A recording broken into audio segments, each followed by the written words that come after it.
आज बड़चणार छतिया ठू आरंभ कर बड़चना चंडीखोल एक जबली भाव में आज जनसाधारण आज आम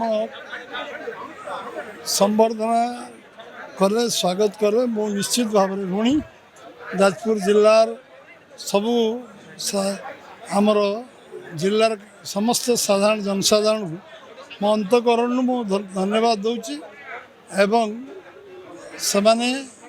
मोर ये जिलावासी पाखे भारतीय जनता पार्टी ऋणी एवं ये सांसद विधायक को जितेबार जो भाव में जाजपुर लोक ऐतिहासिक निष्पत्ति नेले जो कारण आज भारतीय जनता पार्टी सरकार एकाकी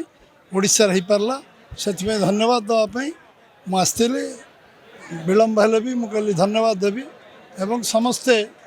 आज एकाकार रही मु रही 2 दिन आज रही काली फेरबी जाजपुर जिला गोटे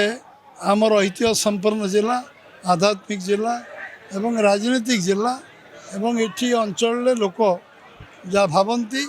से माने करती एवं निश्चित भाव में आज जाजपुर जिला आसिकी समस्त खोला आलोचना करने सुजोग मिली तेणु मो अंतकरण मु धन्यवाद दूची जो मैंने दल में सामिल है आज 100 रु ऊर्ध सरपंच पीएस मेंबर प्रमुख नेतृवृंद जो सामिल है 100 कार्यकर्ता तांको मो भारतीय जनता पार्टी ओडिशा प्रदेश तरफ मु स्वागत करुच्ची शुभेच्छा जनाऊँगी धन्यवाद दूची भारतीय जनता पार्टी निश्चित भाव में जो भाव में हजार हजार कार्यकर्ता बड़चणार जा मिसिले सबू जिला सबू जगार मिशुंट दल शक्तिशाली एवं आज जारकार जो भाव अभूतपूर्व मिश्रण है निश्चित भाव में दल शक्तिशाली हम केवल जाजपुर धर्मशाला विधानसभा नुह जाजपुर जिले में ओडिशा रे शक्तिशाली हम एवं निश्चित भाव में विश्वर सबुठ बड़ राजनीति दल को लोक आकृष्ट होती ओडिशार लोक एवं एकाकार हो समस्ते आम सहित आम यशस्वी प्रधानमंत्री नरेंद्र भाई मोदी नेतृत्व में